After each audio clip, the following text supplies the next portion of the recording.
Okay, well, good morning. How are we doing on this Wednesday? See some thumbs up. All right, good. Hopefully everyone is good at home as well. All right. Last night I got sucked in once again to watch 16 Candles. Have you ever seen that movie, 16 Candles? All right, 16 Candles is kind of like, a classic movie about high school in the 1980s. So get a little snapshot of how high school was in the 80s here. But at the end of the movie, you had two kind of film critics talk about if they were going to remake it, how they would remake it. And they would take out some elements of it that perhaps made the movie in the 1980s in terms of some of the characters. But maybe because how the characters acted in that movie when it first came out could be very questionable today by today's societal norms and stuff like that. So it just started me to go down that path. Like, if you were to remake movies of the past in today's lens, how would it be different? Oh, we got something here.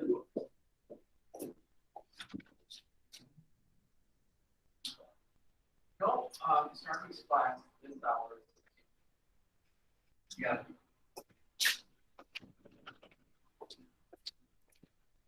So there we go. Just prompted me to think about some of the classic movies, if they remade it, like The Godfather. If they remade The Godfather today, well, how different would it be? Stuff like that. Breakfast Club, all that stuff. All right, just me and my randomness. Okay, so today we will continue, as you can see on the agenda, we'll continue to look at Adolf Hitler and study him. And I do have a little prompt, and I am going to for those at home, I am putting in the chat, let me get my chat going here, a link to the language Google form. All right. And so let's take a few minutes to do that. For those that are here, this form is going to look like this, and you can find it on Schoology. It's called Language. So we're going to look at language, all right? So we're going to take about 5 to 10 minutes here to respond to this prompt here about language. And again, you can find this form either in Schoology in week 5, and it's language, or you can find the form address in the chat for those at home. So here we're looking at language, and with Adolf Hitler and the Nazi propaganda machines, they definitely do use language here. Language. And so I have some excerpts from speeches or from some essays that were written, and language is being used. All right, so like the first excerpt is by Joseph Goebbels. First came out in 1929, but reappears in 1933 as Hitler is becoming chancellor. And it's from an essay written, Those Damned Nazis. And we know that Joseph Goebbels likes to play around with language. And so some of the messages that were in that essay, in some ways, can be rather spicy. So a solution to the Jewish question, we call for the systematic elimination of foreign racial elements from the public life in every area. There must be sanitary separation between Germans and non-Germans on racial grounds, exclusively, not on nationality or even religious beliefs. Down with democratic parliamentarianism, establish a parliament based on occupations which determines production. Policies will be determined by political body that earns in place by laws of strengths and selection. An uncompromising program implemented by men who will implement it passionately. No slogans, only living energy. That's interesting. And then Adolf Hitler is going to give a couple speeches here around a similar time, 32, 33. And they're before some industrialists here. Today we stand at the turning point of Germany's destiny. If the present development continues, will one day of necessity land in Bolshevik chaos. But if this development is broken off, then our people have to be taken into a school of iron discipline. Either we shall succeed in working out our body politic hard as iron from this conglomerate of parties, associations, unions, and conceptions of the world, from this pride of rank and madness of class, or else, lacking internal consolidation, Germany will fall into final ruin. And then private enterprise cannot be maintained in the age of democracy. It is conceivable only if people have sound idea of authority and personality. So in all these, in many ways, they speak of dictatorships. So with that, the question is, the idea is, there is no such thing as innocent language. To what degree do you agree with this view? And explain why. All right, so let's take a few minutes here. Let's answer that. All right.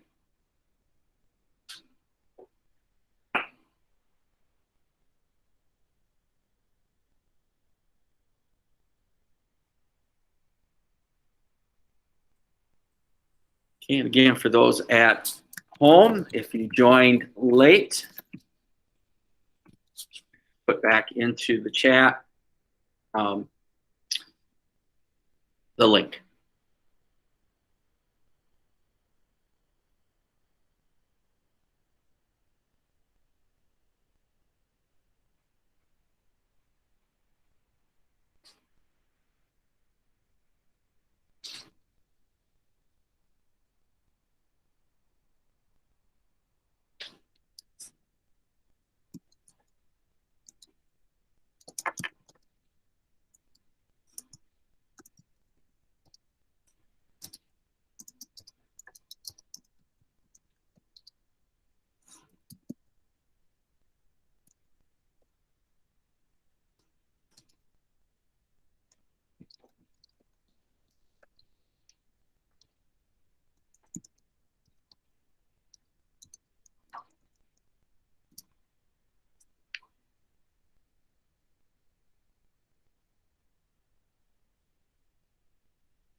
All right, let's take a few more minutes here.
Okay. So I think, if you're done, you're done. If you're not, you want to take some time, you want to be sure that you do get done with this. And, as I reflect and look at what has been said or written, I should say, the thing with a to what extent question, it always creates that grayness, doesn't it? Gives that multiple perspective pieces there. And I think when you look at the question itself, in that there's no such thing as innocent language. What it perhaps is asking us to look at is when we pick words, when we use words, is there an intention to the words that we use? And it could be based on who your audience is. And that audience could be age, talking to maybe a 2-year-old versus talking to someone who's a 40-year-old. The language that you're going to use might be different. Perhaps I hope that it's going to be different. It's pretty hard to kind of keep it real with a 2-year-old in terms of the language that you're using. But words, sometimes I think about when I use words such as annex, expand, colonize, sphere, addition, imperialism, all those in some ways are speaking of the same thing. But some sound maybe not as aggressive as others. Well, we're gonna add on versus I'm going to colonize, or we're going to colonize. We're going to add on, we're going to colonize. Has different connotations to it. So there's no such thing as innocent language. Like I said, it's getting at to how we intend, how we use words. You can think of situations in your life where perhaps maybe you're having a conversation with someone and it may go in a different direction, and it could be all based on the words that you use. The words that you use. And the role that you're in. Okay, so again, please take some time to look at it.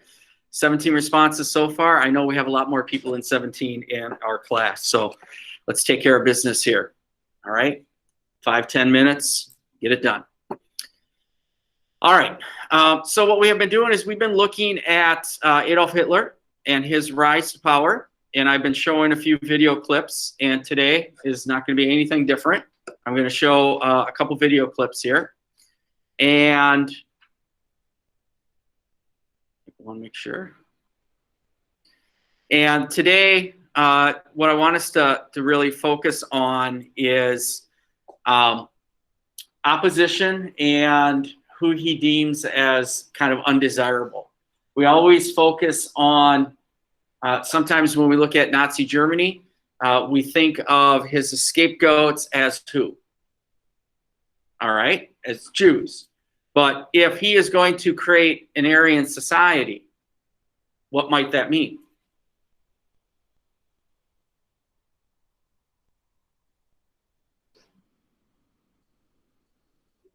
Okay, so that means, so to repeat what Nate had said, is to get rid of anyone who doesn't have Aryan blood.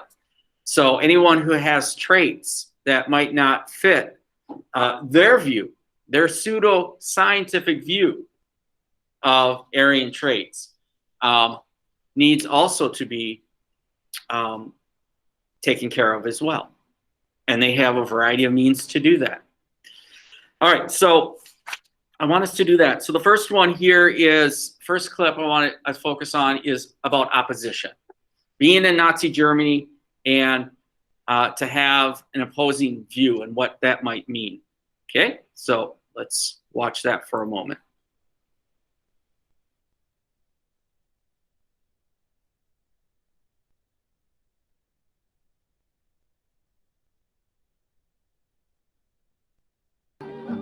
We are having lunch with a law professor and his wife. They are both Jewish. The amazing thing is that this clever, charming woman is not at all opposed to the Nazis.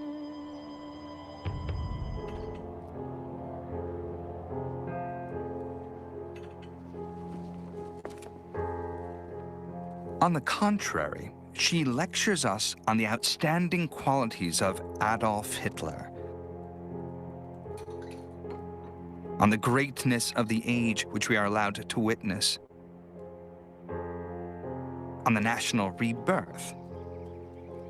And she is firmly convinced that no harm whatsoever will come to educated Jews in Germany. 4 days after this lunch,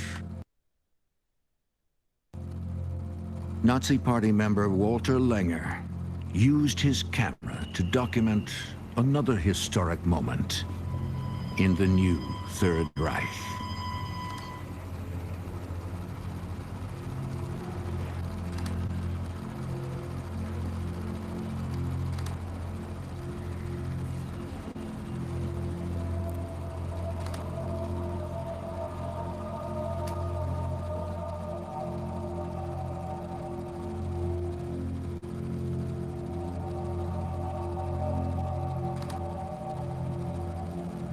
The Nazis were boycotting all Jewish businesses in Germany.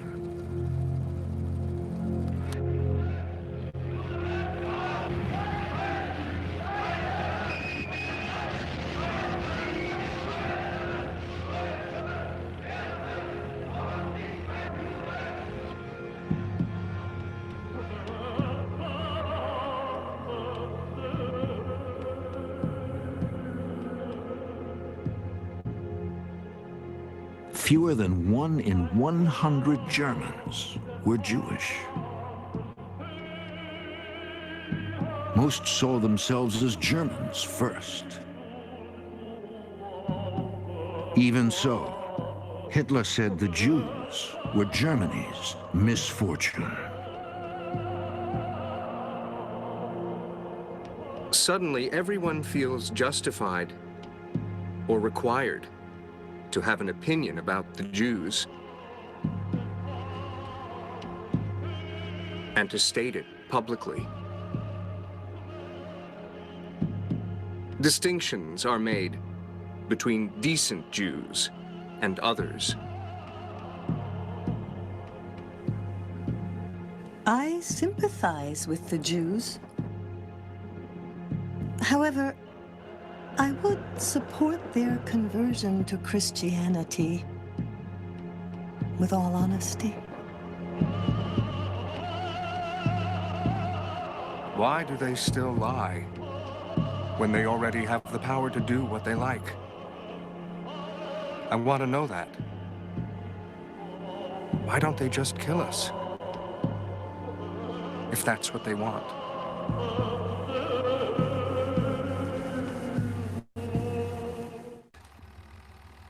This footage was shot at the Oranienburg concentration camp outside Berlin in the spring of 1933. It shows an orderly camp where prisoners are treated humanely. But if you were there, you would have experienced something much different.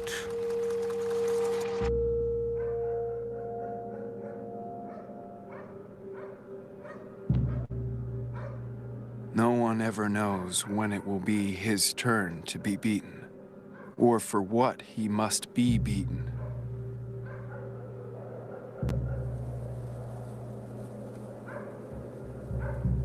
Those who are beaten up in the camp usually do not say a word, because they dare not. But at night, you could hear the groans and sobbing.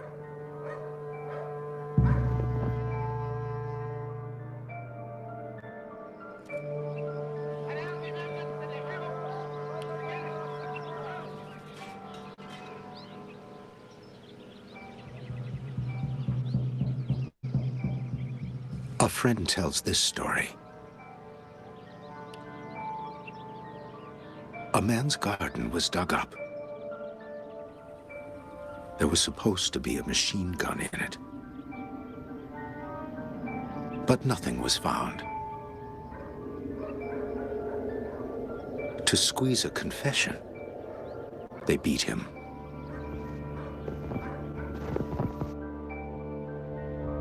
His corpse was brought back to the hospital.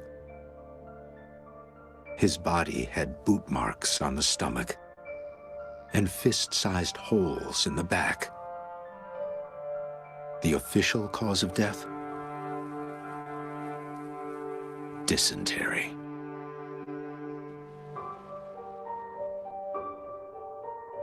The message was clear.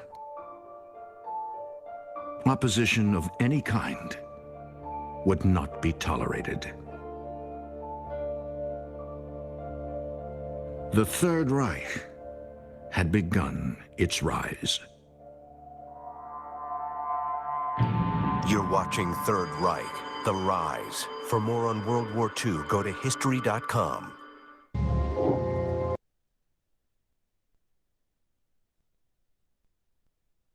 So any takeaways just from that little clip on opposition? What are some things that we're learning here? Or maybe different?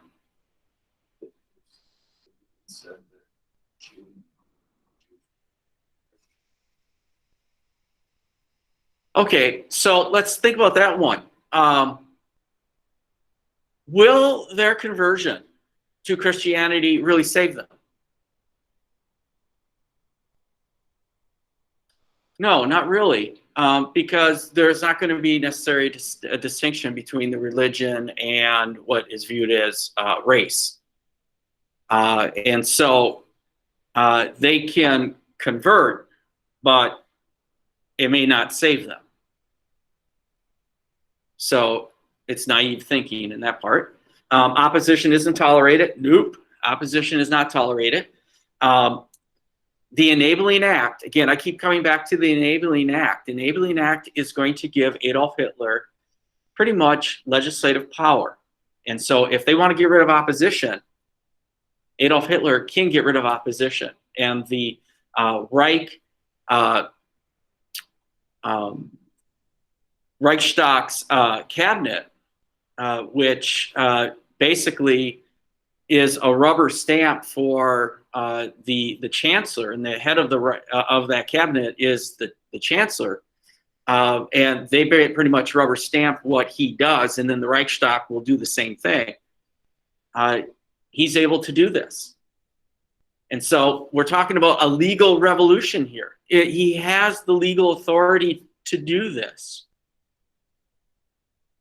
and stretch meanings and stuff like that.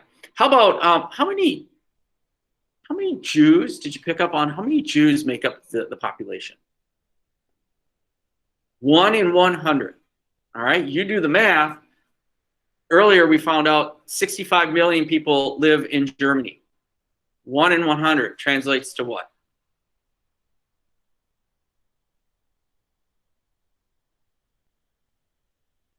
I had to break out my handy dandy calculator. You might have a more high power one than I do. This one was left in my classroom in the 90s. So, still have it, still works. 650,000. About 650,000 Jews in Germany. And they're a scapegoat number 1. Scapegoat number 2 is probably the commies. How many Jews died in the Holocaust?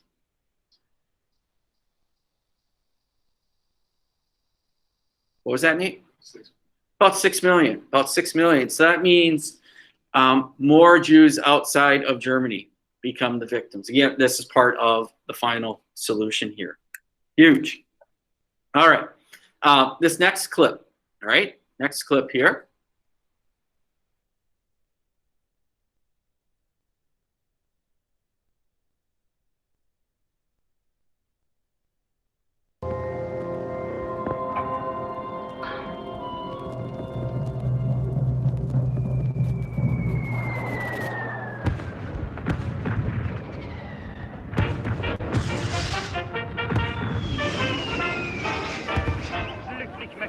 It was January 1st, 1934, and the Nazis were ringing in the new year.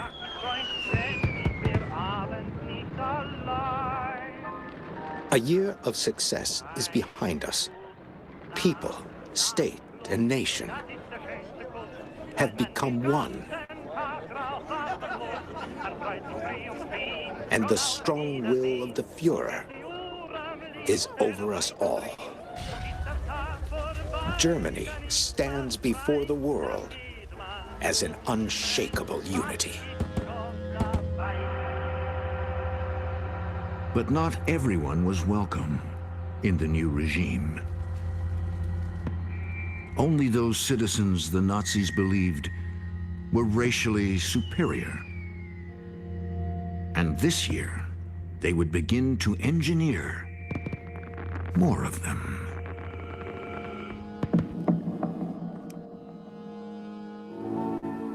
Lieber kleiner Heinebuttje, wo kommst du auf einmal her? Kommst du von den 1000 Sternen oder kommst du aus dem Meer?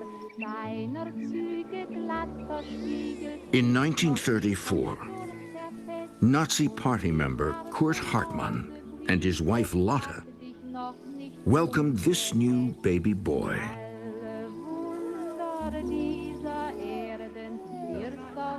Ulrich Hartmann was lucky that his parents did not suffer from undesirable genetic traits. Because this year, the Nazis would begin surgically preventing those Germans from breeding.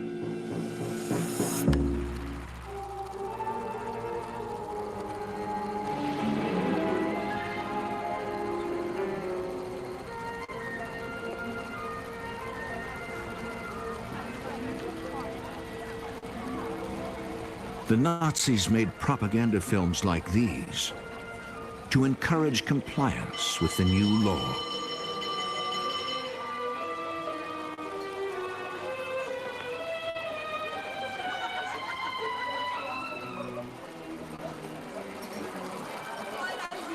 But you could be forcibly sterilized for anything they considered a genetic flaw.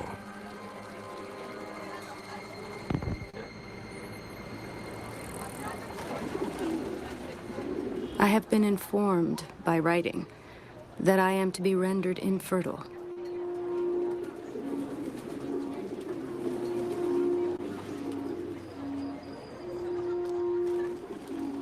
I reject this decision.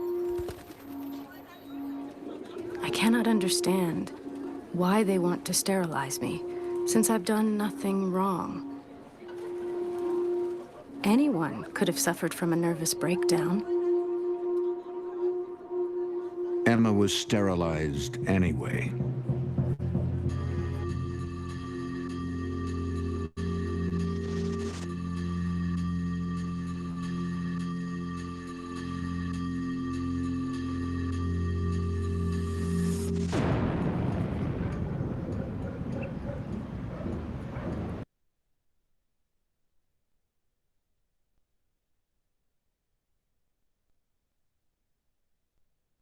So, any takeaways on that one?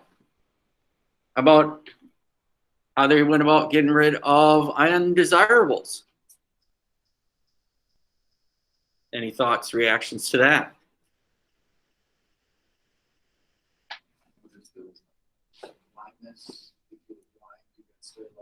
Yep. So anything on their list, so to kind of repeat what you say, no blindness and deformity, anything on that list, or they come up with what they think is a defect, it could subject you to some type of medical measure against you. In this case, sterilization. I think sometimes we're kind of shocked and surprised when we hear about that, we don't necessarily have to go too far to find that laws like that also existed in the books in the United States. Eugenics was a science thought that was prevalent during this time period. And Minnesota had eugenic laws on the books as well. Heck, anyone who during this time period who had the name Eugene in some ways kind of gave reference to eugenics. So my Uncle Eugene, Uncle Bunny, as we would sometimes call it. In many ways that was maybe not intentional in some ways, but went along with this time period. So this also went part of how to create the master race. Yeah, get rid of people like the Jews, but also anyone who had undesirable traits as well fit in there. And those who might have been in state-run institutions, in many ways, they were being showcased as an unnecessary burden on society, and that they might need to be eliminated. So if we look at how do the Nazis arrive at the final solution and the mechanisms to get rid of people on a mass scale, they are experimenting with their own. And you might have had a family member go to a hospital because of an illness or because they had a mental breakdown. And then all of a sudden you get a letter from the doctor saying, unfortunately, they died in the hospital. And it might have been because they have been euthanized in some ways. But the official cause might died of pneumonia. That becomes more plausible. They use things of common illnesses that people may die from. Pneumonia, whooping cough, dysentery, all those things. And that kind of covers up what they are doing. All right, so when we look at it, this activity that is due today, Hitler's domestic and foreign policy activity, how is Hitler and the Nazis doing at recreating their society? How are they doing? What kind of, are they having good success? All right, Nate, why do you think they're having good success? Well, citizens aren't opposing the majority of the population what they have to say, and people who are being oppressed or who are targets don't have much to do, so they kind of have to comply, stated by the Okay, so you look at, there does seem to be early on compliance that is happening. Opposition is being eliminated. And realistically, they're looking at opposition from the left. As we find out, though, as the Third Reich continues, opposition is actually going to start growing on the right side of the spectrum. The conservatives and even some people in the military are going to have some doubts about Hitler and the Nazis here. But that's going to be later on. All right, so seems to be effectively knocking out the opposition, getting people to comply. And as you can see in the video clips that I've showed you, they are going about re-engineering society and how it looks. Whether it's about the role of the youth in joining those organizations and being indoctrinated that way, or the role of women in Nazi society, and dialing back the roles of women to become more traditional, and then today with the opposition and the undesirables.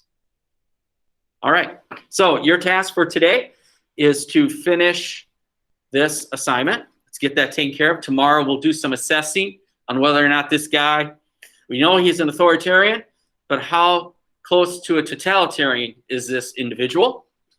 And I also want to talk a little bit about how this thing all just collapses. And the Third Reich does not live to 1,000 years, as it was being projected. All right, so with that, those at home, you can exit and have a great day or stay on the Google Meet.